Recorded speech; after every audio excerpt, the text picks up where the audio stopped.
The purpose of this film is to permit me to share a few ideas with you, a few ideas I've picked up over the past 20 years or so about the most interesting creature in the world, the human being and the game he plays, the game called life. We all want to play this game well. I know you do, and I do, and our prospects and our customers do, our youngsters do.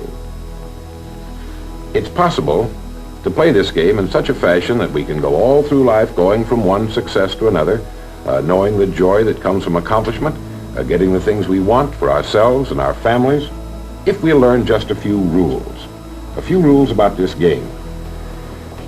To my way of thinking, the story of a man's life is the story of a search, an odyssey. It's the most exciting thing, of course, that he can do. I believe that the happiest men in the world are those who know exactly what it is they seek and then devote their lives to making that come true. I think all men are dreamers, but I'm afraid that most men are content to pass off what they consider idle daydreaming and return to what we call the visible, well-marked path in life that they feel must be the best path because it carries the heaviest traffic. The point I want to make today is that the road in life with the heaviest traffic is not necessarily the right road to follow. And usually it's the wrong road to follow. Perhaps the best way to do this is to tell you a little bit about my own road.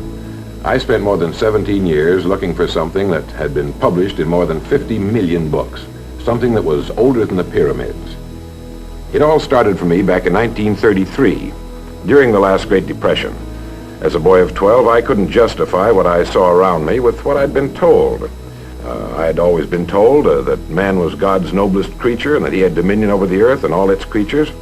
And yet the people in my neighborhood didn't have dominion over a steady job. They were poor, yet there was plenty of money around. No one had buried it in 1929. They had no education, yet it was free and on every side of them. They had very little food, yet it was being raised in abundance all over the country. They lived in inadequate and ugly dwellings, yet there were beautiful homes for sale. Well, it was apparent to me that these people did not have the answer to the problem. They didn't have. As a group, the experts say they never have had. Why?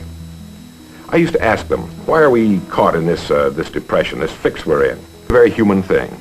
It seems that whenever a human being doesn't know the answer to a problem, he blames other human beings. They blamed Wall Street or the Republicans or the Democrats or a minority group. They didn't know the answer. They repeated what they had heard and thought that would suffice. But that isn't enough. They looked everywhere for the answer except where it really was, within themselves.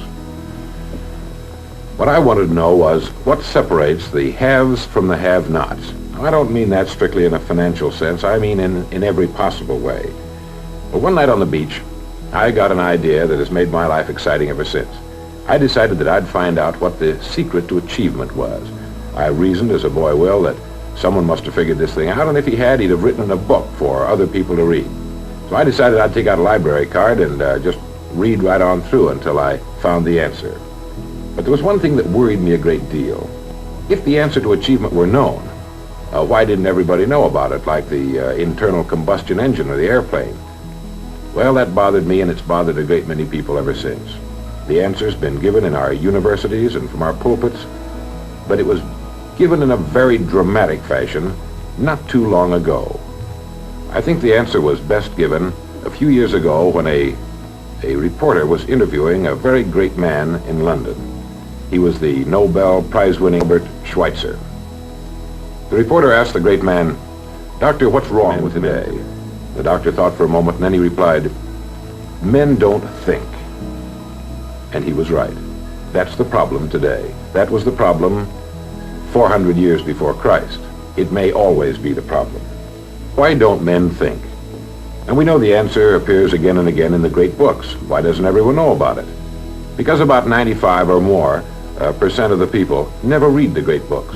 We know the answer appears over and over again in the Bible. Why doesn't everyone know it? Nobody reads the Bible. Everyone owns one because it's fashionable, like a set of Shakespeare. They don't read that either, and the answer's in there too. The answer appears in the public library on practically every shelf. Why doesn't everybody know about it? Because if you want to hide something from the American people, put it in a public library. They'll never find it. As a group, as a majority. Well, while it isn't absolutely necessary to have a good education in order to succeed. It's a pity not to obtain one, since it's free and we're surrounded by it on every side. But we can still succeed without one if we know a few of these rules we're talking about. Why is it that only 5% of the men in the United States succeed in life? For example, consider this statistic. Out of 100 young men who all start even in our country at the age of 25, 100 young men at age 25, 40 years later, when they would be 65, 1 is well-to-do. 4 are independent for life. 5 are working. 36 have died. 54 are stone broke, dependent on others or an agency for their support. Now, why is this? Anybody could be wiped out. Disease or illness could take away their money, but that isn't generally what happens. They wind up broke as a group because they don't think too much about it. And here's where we, I think, can be of real service. What do they do that's wrong? Now, before we get into that, let's define success. What is success? Success, to my mind, is nothing more than the progressive realization of a worthy ideal. By that I mean, if we're here and we want to get there and we know we want to get there, we're successful. As long as we know where we're going in life, we're successful. By definition, the people who do not know where they're going, what they're working toward, are then not successful. A survey was made one time with thousands of working individuals, and they asked them this question: why do you get up in the morning and go to work? 19 out of 20 didn't know, had no idea. Why? Well, the experts claim it's because they conform. Why do they conform? They're taught to conform. From the time we were a foot tall, we've been conforming. We're told what to do by our parents, which is natural and good. We get into school. What's the most important thing to a young fella in school? It's to be liked by the other kids, right? Of course. He wants to belong to the group, do what they do, laugh at the same things they laugh at. It's only natural.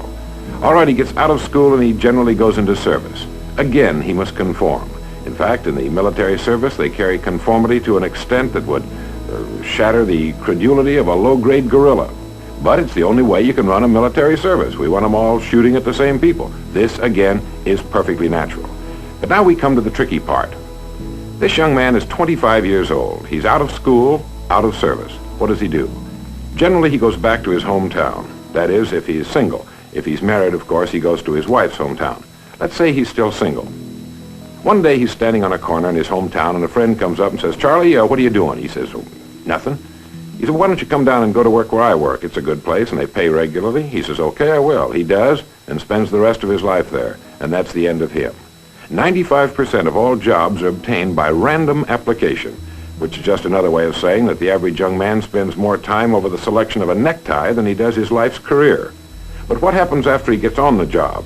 Generally, again, without thinking, he conforms. He begins doing his job the same way all the other fellows are doing their jobs, at the same rate of excellence, or whatever you want to call it. He doesn't want to be too conscientious. He might stand out. The fellows might find some terrible way of getting even with him. They might not let him on the bowling team. Or if they let him on the team, they might not let him keep score, but they'd find some way of getting back at him. What does he do then? Generally, he marries. Wonderful. He does the same thing I did. He goes out and gets a little house that looks exactly like every other house on the block. It makes him feel comfortable. For 2 weeks, he puts a brick in front of it so he'll stumble over it and know which one is his, and then after 2 weeks, he can remove the brick and he'll just automatically turn into the right house. He gets a little car, looks like the other cars, and now here's the American dream. A 40-hour-a-week job, the highest paycheck in the history of the world. He's got 50 years staring him in the face, 50 years in the golden era that man has been dreaming of since the days of Pericles. Now, what's he going to do with them?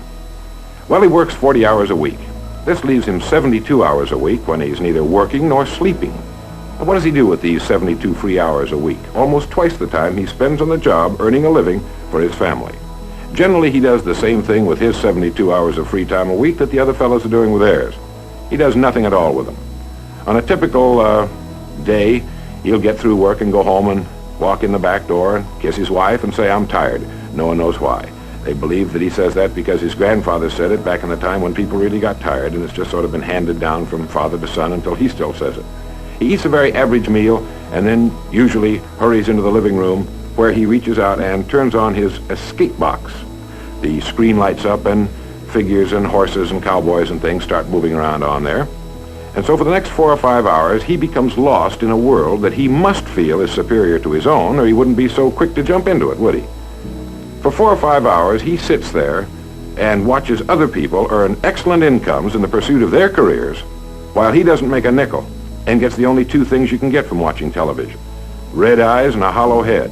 Oh, there's some wonderful television shows. I watch them myself. I've got a television set. I've got a car, too, but I don't go home at night and ride around the block for 5 or 6 hours.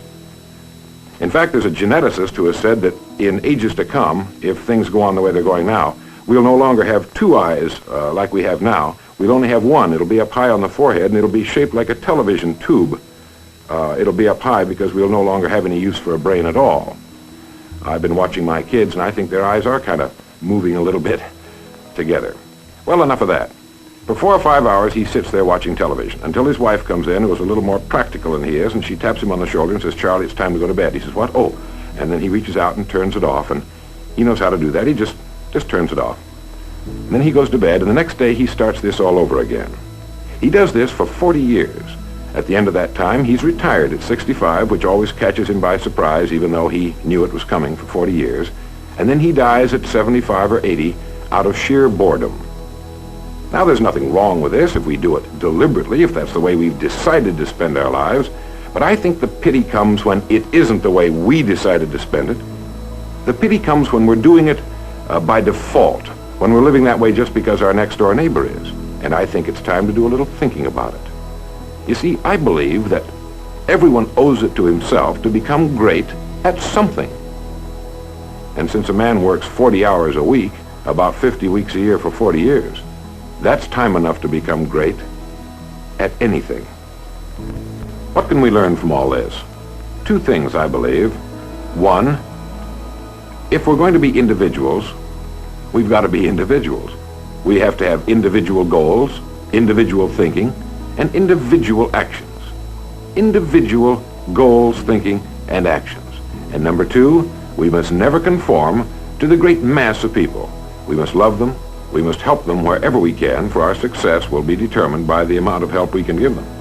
But we should never permit ourselves to become submerged in this suffocating sea of indirection and purposelessness. If we follow the crowd, the odds are 95 to 5, we're going to miss the boat too, because those are the statistics, about 95 to 5. So before we follow the crowd, let's take a look at it. If we flip back through the pages of history, what do we find? Every great thinker and leader, from Socrates to the Wright brothers, has been ridiculed, laughed at, pilloried, burned at the stake, or crucified. The crowd has made a consistently grisly game of tormenting its saviors. So, it's better, I believe, to stand out a little bit as an individual. To belong to society, certainly, but to think for ourselves and act for ourselves. If we want to emulate someone, and this is a wonderful idea, just pick someone worthy of emulation, someone you admire and respect, someone perhaps who's lived before you, someone you know succeeded. Do what he did. But don't follow the guy down the block, because the odds are 95 to 5, he doesn't know where he's going. Have you ever thought much about this? Wouldn't it be terrible if we were following people who were following us? It could happen, you know. Take this fact, for example. This, to my mind, is one of the most overlooked facts in America. We should realize that every single job, no matter what it may be, every single job holds somewhere within it the road to greatness, the key to everything we could possibly want, if we'll only go about it a certain way, if we'll do what Dr. Schweitzer said we're not doing, if we'll think about it, and find an application for it. That's all we have to do, to look within the job we now have for the greatness that lies there, and it's there if we look for it. We have a choice of doing one of 2 things. We can either compete or create. If we choose to compete, then let's not squawk about the rewards we get. If we choose to put ourselves on the same level with everyone else in our line of business, then we can pretty well figure that we're going to have minimal returns, because that's just about the way it works out. If we create, there is no limit to what we can accomplish. There is no ceiling. We can do anything we want to do within the framework of our present job and go as far as we want to go. One time a farmer took a little baby pumpkin and he poked it in the end of a 1-gallon glass jug. And of course it grew in there and flourished, and finally it completely filled the jug and can grow no more. And when it was ripe, he broke the glass and he had a pumpkin that looked just like a 1-gallon glass jug. The moral of the story, of course, is that we do a similar thing with our own lives. We poke ourselves into jugs beyond which we cannot grow. But these limits we impose upon ourselves. No one else does it. Another mistake that I believe the average worker makes is that he thinks he's working for the company. Again, he's wrong.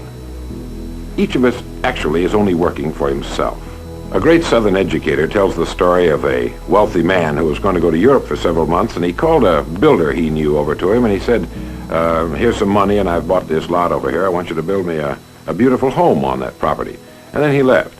Well, as soon as he was gone, the builder said to himself, well, with him out of the way, I can probably cut a few corners and make myself a pile of loot on this job. Now, this has been done, you know.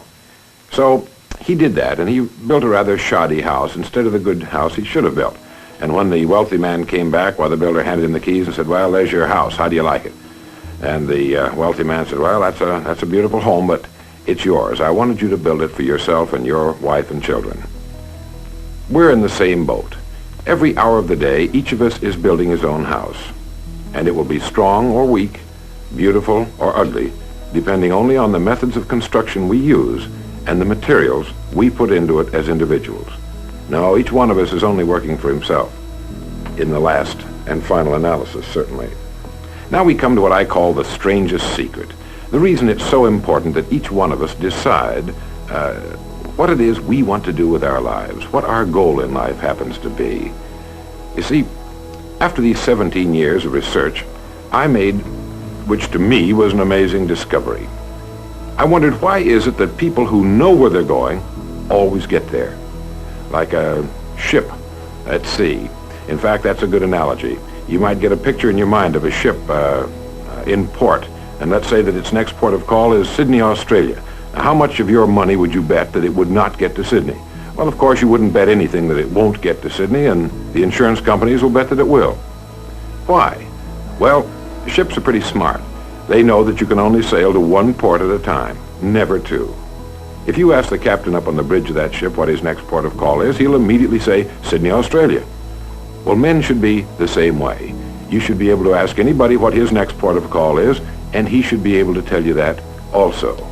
For 99% of that journey, the captain cannot see the port he's trying to reach, but he knows it's there, and he knows he'll get there if he'll just keep doing certain things a certain way every day until he reaches his port of call. Once it's been reached, he can then rest and relax and then set out to a new port. And that's the way our lives, I think, should be. Why is it then that people who know where they're going, like this ship to Australia, always get there? It's what I like to think of as the strangest secret. All of the great men who have lived for the last 3,000 years, since the beginning of Western civilization, have been great because they've disagreed with one another on just about everything. That's why they were great. They were right, too. But there's one point on which they were in complete, almost unanimous agreement. I believe it's the simplest and yet one of the most profound statements ever written. And it's simply this: we become what we think about. It's really so simple when you get to thinking about it. Yet, what did Dr. Schweitzer say in London? He said, we don't think. Well, if we don't think, how can we get anywhere? We can't. And unfortunately, a large percentage of the people don't. This is why every person must decide why he's getting out of bed in the morning and going to work, what it is he's working toward. This removes all the doubt, the uncertainty of living. All the little worries and problems and fears seem to disappear, and a man can get all of his energies together and strike out for that which he wants with the certain knowledge that he will attain it. How does this work? This is an interesting thing. Well, I think the best analogy I've run across is that it works like everything else in nature. Everything in nature begins with a seed, a nucleus. And it's the same with the mind of man, with the thought that he places in it. Now, you take the farmer's land out here. It doesn't care what you plant in it. It doesn't care at all. It's neutral. It's only governed by one law. Whatever it is you plant, whatever the seed is that you put in that land, the land must return. The little invisible picture that's in the heart of that seed must be brought up and into physical reality. Well, the mind of man works the same way, except that it's incalculably more powerful, more fertile, more incredible than this farmer's land. And the seed that we plant in our mind is our dream, our goal, the thing we want more than anything else in the world to achieve. Once that's been established, once we fertilize it with our enthusiasm and our faith, it will always grow into reality. It has to. There's no other way it can do anything. Every person at this particular moment is really nothing more than the sum total of his thoughts to this point. And 5 years from now, he'll be the sum total of his thoughts up until that point. So thinking then becomes important. Setting a goal becomes vital. And it can always be done in the job we now have. To me, there's nothing more pitiful than a man who goes through life jumping from one thing to another, forever looking for the pot of gold at the end of a rainbow and never staying with one thing long enough to find it.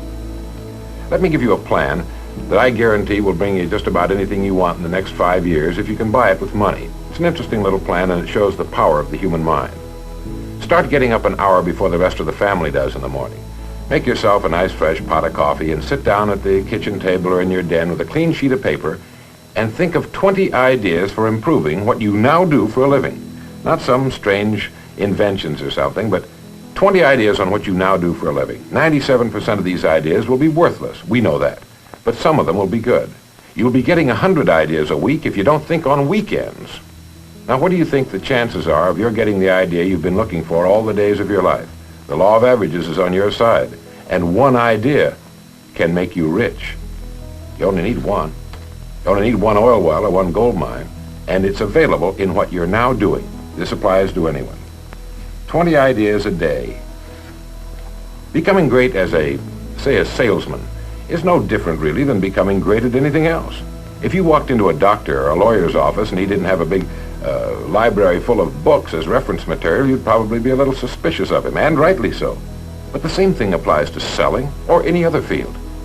There's no such thing as a good job or a bad one, or a good profession and a bad one. Our job is a job or a profession only in the way we handle it.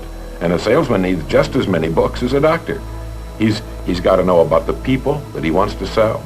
He has to know about his product, about his company, and about the economy. He's got to know a lot of things. And the more he knows, the more he becomes a pro.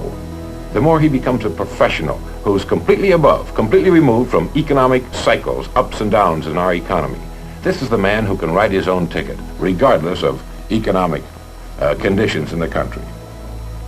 What do you suppose would happen if a young man went at his job for 5 years the same way a dedicated medical student has to go at the study of medicine? He'd be a national expert in 5 years. A national expert, and this would accomplish two things. One, he would have found a consuming interest, because when we get interested in our job, it sort of takes over. And secondly, he'd be economically sound for the rest of his life. He wouldn't have any problems about making money.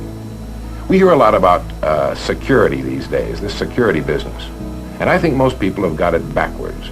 You've heard people say, well, it isn't much of a job, but at least it represents security. There's no such thing as a job that represents security. If you say security in the same sentence with the word job, it's a non sequitur. It has no meaning whatsoever. If a man thinks his security rests on his job and then loses his job, he's lost everything. He's completely demoralized. He's like those people I saw back in 1933. He's lost everything. He's wiped out. Well, if security isn't a job, what is it? There's only one place you can find security. If it isn't there, it isn't anywhere. It's inside of a man. Inside, never outside.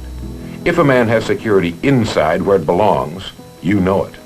His wife and children can feel it when he sits down to breakfast with them in the morning, and they're warmed by it. You can see it walking down the street. You can feel it when he enters a room. That's security. And you can take away that man's job or his money or anything else. Take away everything but a wife who's willing to start over, and all of them are. Drop him in any town in America and turn him loose.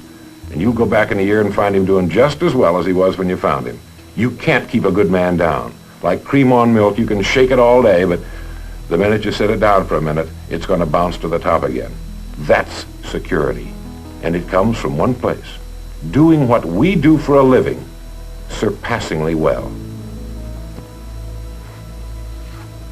Each one of us has a private continent his own divine mind. We know it contains riches beyond belief. But how do you prospect a continent? You dig systematically and with purpose. And that's the way you prospect the mind, by thinking systematically and with purpose and setting the goal you want to reach. I was flying on an airplane someplace not too long ago. I was reading a great play by the Pulitzer Prize-winning playwright Archibald MacLeish, and I ran across something in that play that made me sit bolt upright and think for about the next 15 minutes very seriously. He'd written, "The only thing about a man that is a man is his mind. Everything else you can find in a pig or a horse." Something to think about, isn't it? Everything that means anything to us is connected to us through our mind. Our love of our families, our patriotism, our religion, everything. And it's worth developing. He also said this, and this is sort of interesting, "A man's face is his own fault after 40. And what determines what your face looks like is what you spend your evenings thinking about." In summing up then, set your goal, think, and act, and stay with it. Because today you have virtually no competition. I like what P.G. Hamilton wrote. He said, "A strong life is like a ship of war, which has its own place in the fleet and can share in its strength and discipline, but which can also go forth alone to the solitude of the infinite sea. We ought to belong to society and have our place in it, and yet be capable of a complete and individual existence outside of it." We're living in the right country. We're living in the right time in history. Now it's up to us what we do with it. And remember the strangest secret. You will become what you think about. I want to thank you for letting me share this half hour with you. God bless you. The strangest secret in the world is that you become what you think about. Your world is a living expression of how you are using and have used your mind. We are all self-made, but only the successful will admit it.